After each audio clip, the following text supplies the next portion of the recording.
सबसे पहले मैं ये बताना चाहूंगी कि मैं जो भी प्रेजेंट करने जा रही हूँ उसको आप लोग पूरे ध्यान से सुनेंगे। जो भी चीज नोट करने वाले होंगे नोट कर लेंगे, क्योंकि जब भी आप ये टीचिंग लर्निंग मटेरियल बनाते हैं तो बाद में बहुत सारी प्रॉब्लम्स आती हैं, आप एकदम इफेक्टिव बना ही नहीं पाते हैं, है ना। तो वो सारी कमी होनी नहीं चाहिए इस क्लास के बाद। इसलिए जो भी चीज आपको बताई जाए आप उनको पूरे ध्यान से सुने, उसके बाद अपनी चीजों को बनाएं, ठीक है। सबसे पहले नाम से समझ में आ रहा है टीचिंग लर्निंग मटेरियल या शिक्षण अधिगम सहायक सामग्री, यानी कि कोई भी हम टीचिंग करते हैं उसको इफेक्टिव बनाने के लिए, क्लास को इंटरेक्टिव बनाने के लिए हम टीचिंग लर्निंग मटेरियल्स का यूज करते हैं। कुछ क्लास आपने खुद ही देखी होंगी कि केवल लेक्चर मेथड के द्वारा पढ़ाया जाए और कोई अच्छा सा TLM लेकर, चार्ट लेकर आया जाए, मॉडल लेकर आ जाए या कुछ भी अलग से, तो आप लोग क्या करते हो, उस जो लेक्चर मेथड होता है उसमें थोड़े बोर होते रहते हो, बैठे रहते हो नीचे, और जो डेमोन्स्ट्रेशन के द्वारा हम पढ़ाते हैं जब भी, तो आप खुद ही उसको अट्रैक्ट होकर देखते हो, सुनते हो, और क्या होता है उससे जो भी हमारी लर्निंग होती है मोर स्टेबल होती है। कोई भी चीज हम सिर्फ सुन लें और कोई चीज हम देखें और उसको सुने भी, तो वहां पे लर्निंग क्या होगी आपकी, मोर स्टेबल होगी।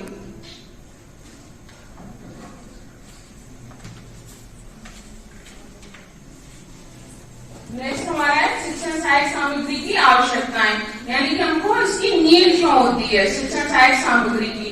हमने जैसा कि पहले ही बता दिया, क्लास को इंटरेक्टिव करने के लिए, अपनी टीचिंग को इफेक्टिव करने के लिए, इन सारी सब चीज के लिए हमें टीचिंग लर्निंग मटेरियल्स की आवश्यकता होती है। कभी कभी हम कोई भी टॉपिक होता है उसको लेक्चर मेथड के थ्रू नहीं पढ़ा सकते हैं। जैसे कि हमें अगर फूल के बारे में बताना है तो हम अगर एक फूल लेकर आए फिर उसके अलग अलग पार्ट्स को आपको दिखाएं तो वो ज्यादा इफेक्टिव होगा, ना कि लेक्चर मेथड के द्वारा। अध्यापन अधिगम को आसान बनाने के लिए, आसान यानी कि कोई भी हमारा टॉपिक है उसको समझाने के लिए, उसको अच्छी तरह से समझाने के लिए हमें टीचिंग लर्निंग मटेरियल की आवश्यकता होती है। नेक्स्ट, बच्चों की जिज्ञासा को पूरा करने के लिए, यानी कि कुछ लेक्चर मेथड में आप नहीं पूछ पाओगे, लेकिन हम जो चीज आपको दिखाएंगे तो उससे ज्यादा आप में जो भी क्वेश्चंस पुट होंगे तो हम वहां पे उन क्वेश्चंस के आंसर को देकर आपकी जिज्ञासा को शांत कर पाएंगे। नेक्स्ट, कठिन से कठिन विषयों को सरलता से बताने के लिए, यानी कि ऐसा कोई भी टॉपिक है जैसा कि हमने बताया जिसको हम लेक्चर मेथड के थ्रू पूरा अच्छे से नहीं पढ़ा सकते, ज्यादा कॉम्प्लेक्स जो भी टॉपिक्स हैं उनको हम अच्छे से पढ़ाने के लिए टीचिंग लर्निंग मटेरियल का यूज करते हैं। नेक्स्ट, बच्चों में जो भी ऑब्जर्वेशन की क्षमता होती है वो ज्यादा डेवलप होती है। किसी भी चीज को हम देखते हैं बारीकी से तो हमारी ऑब्जर्वेशन पावर है वो अच्छे से डेवलप होती है।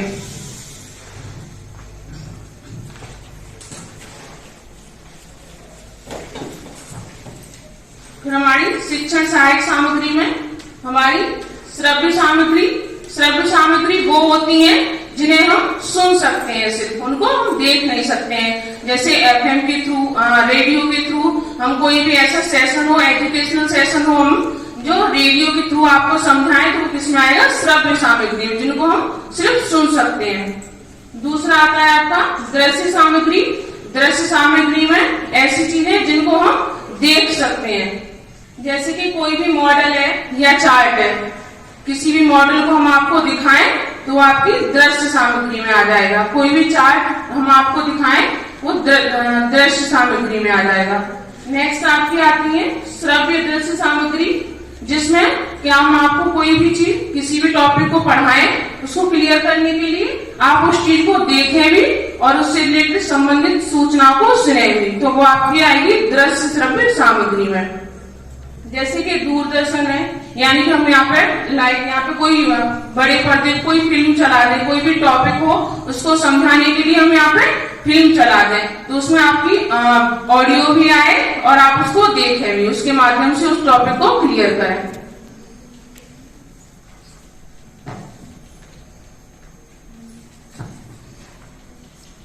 जैसे मॉडल्स, कोई भी हम मॉडल बनाए, यानी कि अपने किसी भी टॉपिक को क्लियर करने के लिए किसी मॉडल के माध्यम से हम टॉपिक को क्लियर करें। जैसे ये मैथ्स का मॉडल बनाया गया है, इसमें डिफरेंट टाइप की शेप बनाई गई है, जैसे स्क्वायर है, सिलेंडर है, रेक्टेंगल है, कौन है, यानी कि हम कोई भी मॉडल, एक मॉडल के थ्रू विभिन्न शेप की जानकारी बच्चों को दें तो उसकी जो भी क्लियरिटी है बच्चों की, जो भी कॉन्सेप्ट है वो अच्छे से डेवलप हो पाएगा। नेक्स्ट है चार्ट। हम किसी भी टॉपिक को अपने को चार्ट के अगर माध्यम से समझाएं तो बच्चों में जो भी लर्निंग होगी वो ज्यादा स्टेबल होगी। तो किसी भी चार्ट को बनाने के लिए हमें सबसे पहले तो हमें कोशिश करेंगे, हमें व्हाइट चार्ट लेना है। अगर व्हाइट कभी नहीं मिलता है तो बहुत लाइट कलर का चार्ट यूज करना है, और चार्ट की हमें आउटलाइन जरूर बनानी है, और चार्ट पे हम ऐसे अट्रैक्टिव हमको कलर्स यूज करने हैं जो पूरी क्लास में विजिबल हो। और जब भी हम कोई चार्ट बनाए, जब हम किसी भी साइंस में अगर चार्ट बनाते हैं, कोई भी हमने अगर सपोज फूल बनाया, हम फूल ओरिजिनल नहीं लेकर पा रहे, फूल बनाया, अगर हम उसकी लेबलिंग करते हैं तो एक बड़े मोटे अक्षर में उसकी लेबलिंग करें जो पीछे तक क्लास में विजिबल हो, सबको दिखाई दे, और बिल्कुल कॉर्नर में नहीं लिखना है। नेक्स्ट है हमारा साइंस में हम कोई भी टॉपिक पढ़ाने, किसी भी सब्जेक्ट में हम टॉपिक पढ़ाने के लिए कोई रियल ऑब्जेक्ट भी ला सकते हैं। जैसे कि हमें चेक पढ़ाना है कॉमर्स में, तो हम एक चेक लेकर आए, बच्चों को चेक दिखा दें, चेक को कैसे फिल करते हैं बच्चों को ये सिखा दें। यानी कि किसी भी रियल ऑब्जेक्ट के माध्यम से भी हम पढ़ा सकते हैं। जैसे हमने बताया कोई फूल लेकर आए, फूल के बारे में बताएं, या कोई पत्ती लेकर आए, या मैथ्स में हमको कोई शेप दिखानी है तो उसके अनुसार हम बच्चों को समझा सकते हैं।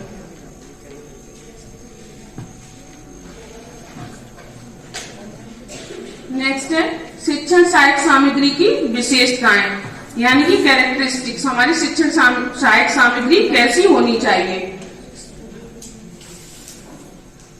शिक्षक शिक्षण सहायक सामग्री के माध्यम से अपने क्लासरूम को इंटरेक्टिव बनाता है, यानी कि वन वे कम्युनिकेशन नहीं होता है वहां पे। छात्र अपनी जो भी जिज्ञासाएं होती हैं उनको पूछते हैं शिक्षक से, और शिक्षक उनको बताते हैं, क्लासरूम इफेक्टिव होता है। नेक्स्ट हम पीएलएम के माध्यम से पढ़ाएंगे तो बच्चों का मेंटल डेवलपमेंट में हेल्प करेगी। और जब हम शिक्षण सहायक सामग्री की सहायता से किसी भी टॉपिक को पढ़ाते हैं तो वहां पे समय कम लगता है। नेक्स्ट जो भी हमारे कॉम्प्लेक्स सब्जेक्ट होते हैं उनको इजी वे में पढ़ाने के लिए पीएलएम हमारी हेल्प करता है। नेक्स्ट बच्चों के ध्यान को आकर्षित करने में टीएलएम हमारी बहुत हेल्प करता है। अगर टीएलएम अच्छा होगा तो बच्चे रुचिपूर्ण पढ़ेंगे।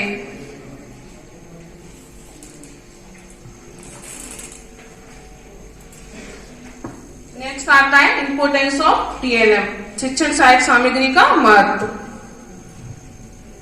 शिक्षण सहायक सामग्री जो भी हमारा ज्ञान होता है इसको स्थायी करने में हमारी हेल्प करती है।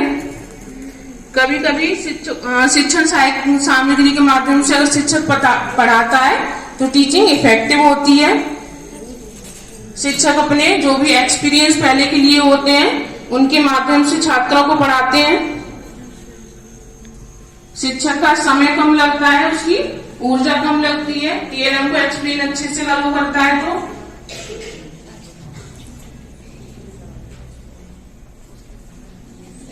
जैसे छात्रों को वस्तुओं को प्रत्यक्ष रूप से देखने का मौका मिलता है। यहाँ पे छात्र उसको वस्तुओं को छू सकते हैं, उनको महसूस करते हैं। टीएलएम हमारे प्राकृतिक और कृत्रिम रूप से, दोनों रूप से हो सकते हैं।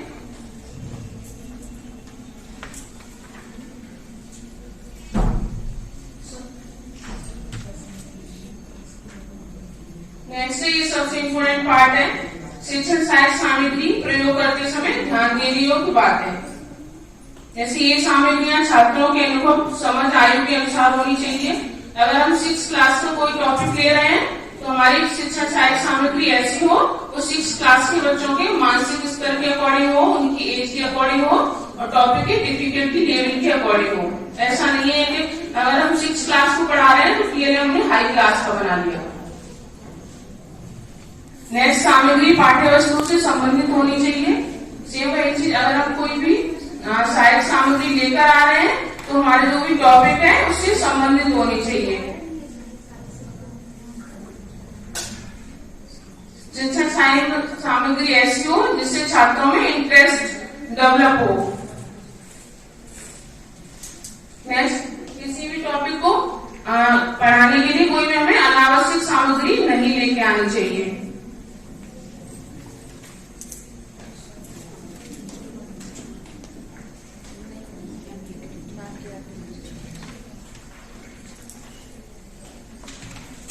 Thank you.